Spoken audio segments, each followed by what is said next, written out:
Have you ever saved money by choosing the cheapest option only to regret it later? Maybe, like me, you bought a red eye just to save $100 and ruined the start of your amazing vacation. Or maybe you were hoping to have a fun night out and chose to have those sketchy $3 Jello shots instead of your normal mid-shelf liquor and ended up the rest of the night headfirst in the toilet. In either case, you're likely suffering from financial over-optimization.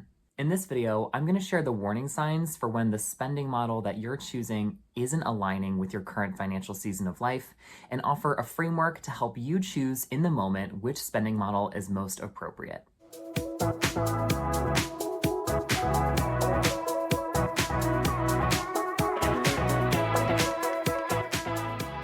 Let's start by defining two different financial models that we employ in our everyday lives. The first financial model is economy-based spending. In this model, you're trying to spend as little as possible to achieve the minimum threshold for your goal. The two examples that I mentioned in the beginning of the video are examples of economy-based spending. The red-eye flight was the cheapest and quickest way to get to my destination, that being the goal.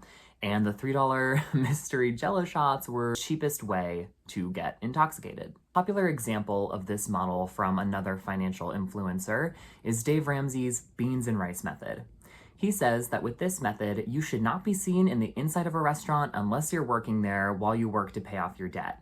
And what you're cooking at home should be very cheap to minimize your fixed grocery costs. The other financial model is value-based spending. In this model, you're spending intentionally and proportionally on things that directly impact your quality of life for the better. This is naturally going to be personal and different for everyone, as it is a direct reflection of that person's values. For example, let's say that you work from home, so you naturally spend the majority of your time inside the house. A person that works from home might value the experience in their home more than someone who works in an office. So that person decides to allocate more of their budget towards home expenses that directly improve their quality of life at home. This might look like buying Tide Pods instead of liquid detergent, buying nice scents or nice lighting fixtures, or it might even look like hiring a personal cleaner to come maybe once a month to actually do a deep clean and do some of the hard work that you don't want to do. To make up for the naturally higher expenses that you would then incur from the home goods category, you would spend less in proportion in another category that you value less. Maybe this person that works from home isn't really a foodie, so they buy only store brand products from the grocery store to cook with, and maybe their restaurant allocation is very, very small or nothing. In this model, the things you're spending on matter more than the economy-based model because they're being weighed and valued in proportion to each other, whereas in the economy model, no matter what the cost is, you're just trying to spend as little as possible. So, which model's better? If you're like me, then the idea of value-based spending seems more attractive because you can spend more on the things that matter most to you, and it offers flexibility along your path to financial freedom. However, it would be inappropriate for me to say that this model is 100% better than the economy model at all times. Everyone's situation is unique, and depending on what season of life that someone's in is going to dictate which model makes more sense. Instead of asking which one's better, a more appropriate question would be, in what seasons of life or in what stages of my financial journey is economy-based spending or value-based spending better? To illustrate this, I'm going to start talking about a personal example where I chose the wrong model. About a year ago, I decided that I wanted to start streaming my video game playthroughs on Twitch. In order to do that, I needed to buy a PC. Now, my work offers an incentive program, and I had recently won a $300 credit through that program, and knowing that PCs were expensive, I thought that that would be a great place to apply this credit so that I could spend as little as possible of my own money on the product. I did some digging, and I found a PC for just $500. On the surface, it felt like I was winning. I had to pay $200 out of pocket for the PC, plus another $100 for a nice monitor, which meant of a $600 purchase, I was only shelling out $300 from my own personal expenses, which meant it was a 50% deal. Choosing to strategically use my work reward on an item that was supposed to last me for a long time and being a big purchase felt like classic, smart, frugal decision-making. Here's the problem. I was in an economy-based mindset. I was focused on minimizing the cost of the PC instead of setting myself up for success for a goal that I really cared about. I was able to play the first game that I really wanted to play on PC. The majority of the other games in my queue thereafter, I didn't actually have the right specs for to be able to play. It turns out the PC that I bought did not come with a graphics processor, and if I wanted to actually stream those games, I would need to buy likely a different machine entirely. To put this in even more perspective, of the 10 games that I have currently in my queue, only 3 might run on the machine that I have right now. So what's the end result with this whole decision? Well, I'm basically out $200 because the machine that I bought doesn't even really fulfill the original goal of buying the machine. On top of that, the $300 reward that I used from work was also wasted. And here's why the financial season of life matters. My financial goals were not urgent. I already had 2 years of financial runway saved up for life transitions or losing my job. On top of that, I had already reached Coast financial independence. That means that I no longer had to save another dollar towards retirement because my current balance will compound and cover me from 65 until death. In essence, there was no reason to cut corners or rush. The smarter decision would have been to buy a machine that could last me as my needs continue to grow with streaming and just buy the higher end product up front.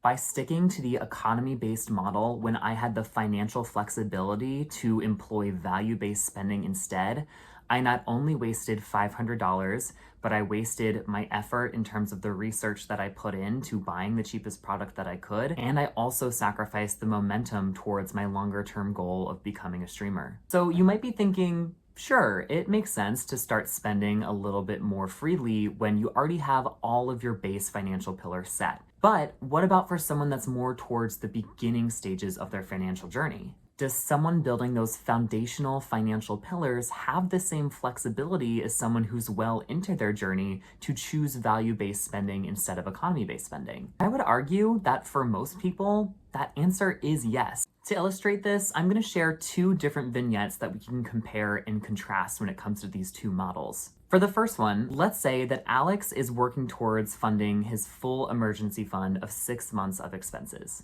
He spends $2,500 a month, so his goal is to save $15,000 for that full 6-month emergency fund. Let's say he's currently half of the way towards his goal or has $7,500 saved. After his fixed expenses and a $250 tight budget for discretionary spending, let's say he has $1,500 a month left over to throw at his emergency fund. On its face, this sounds great. At this pace, Alex will only need to save for 5 more months to reach his $15,000 goal. But here's the thing. If we were to ask Alex about how he's feeling about his financial goal, he would tell you that he is burnt out.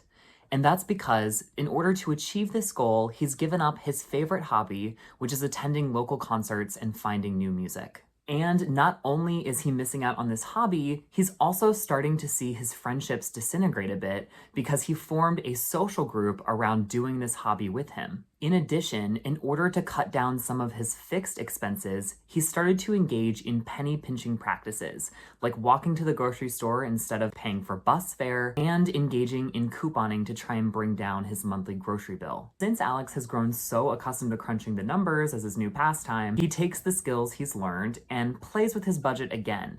This time, taking $250 out of his $1,500 emergency fund goal and applying some of it towards the areas of his life that he thinks could use some improvement. He applies $50 towards bus fare, $125 towards groceries, and $75 towards attending at least 1 concert per month. He quickly realizes that those funds would be more than enough to solve all of his problems. The $50 would be enough bus fare for the month to be able to cover the errands that he's been walking to. The $125 would be enough to pad his groceries each week so that he can stop doing extreme couponing.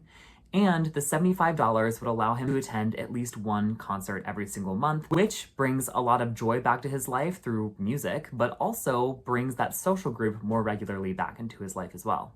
The best part is that by changing his $1,500 allocation to a $1,250 allocation for his emergency fund, he's only extending his timeline for that goal by 1 month.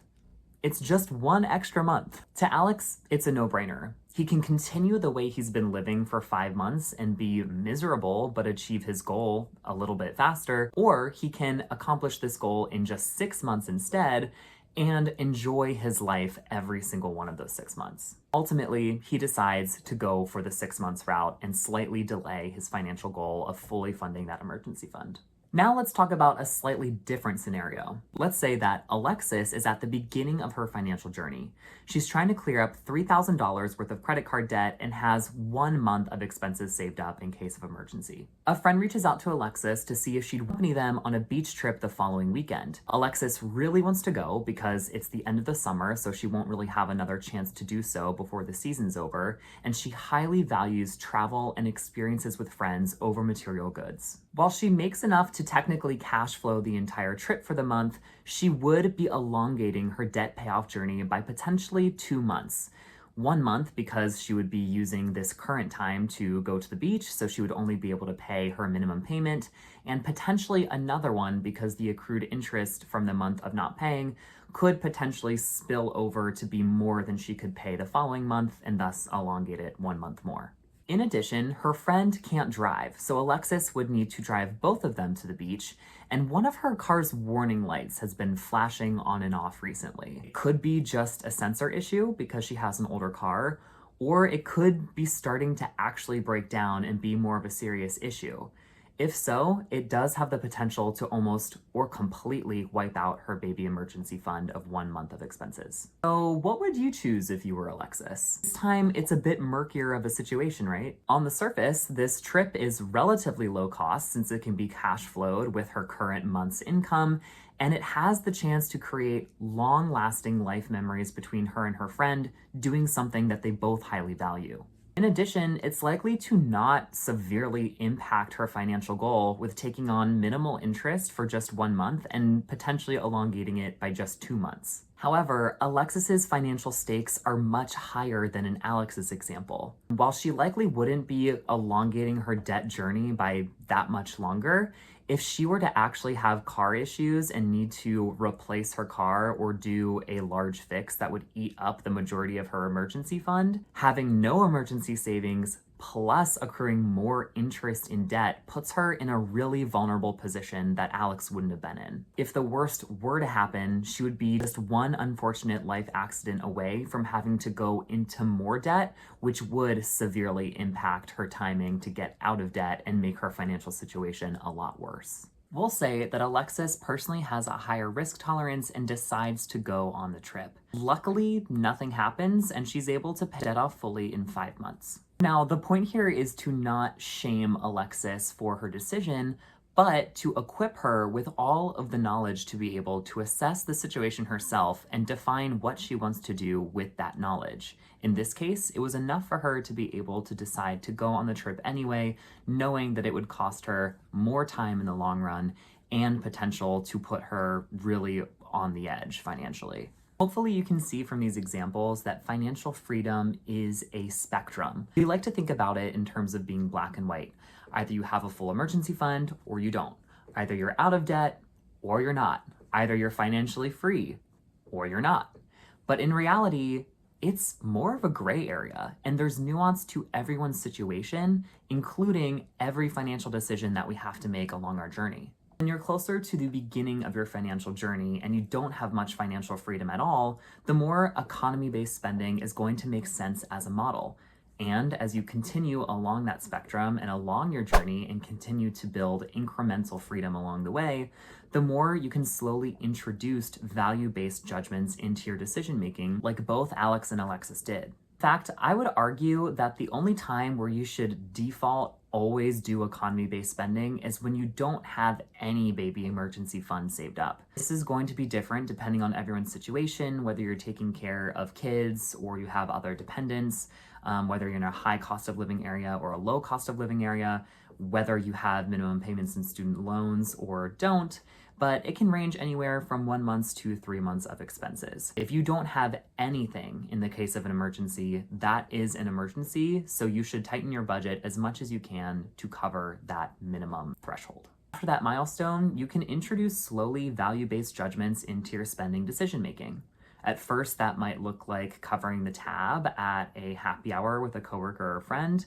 And as you get further along that journey, it might look like buying luxury items for yourself, like my PC that I still need to buy, or it might look like bringing your family on a dream vacation. The point is, you're in the driver's seat of your financial life and journey, and you should not feel shame for spending your dollars on things that matter to you when you fully know what you're giving up in return, especially when you're in a position to do so. And let's face it, if you're watching this, you're likely seeking out financial information and content, so you're probably in a comfortable position to do so. But even if you're not, again, you can start making value-based judgments a lot sooner than your journey than being coast by or even having a fully funded emergency fund. You can be more in alignment with your values today, even if it's in ways that aren't flashy or large in scale. That's all I have for you guys today. If you liked this video, please give it a thumbs up and comment, for the algorithm so that this video can reach people who need the information. Thanks so much for watching. And before you go, I would like to challenge you to name one area in your life where you could actually be spending more that would directly improve your quality of life or put you more in alignment with your values. Thanks again for watching, and I'll see you in the next one. Bye.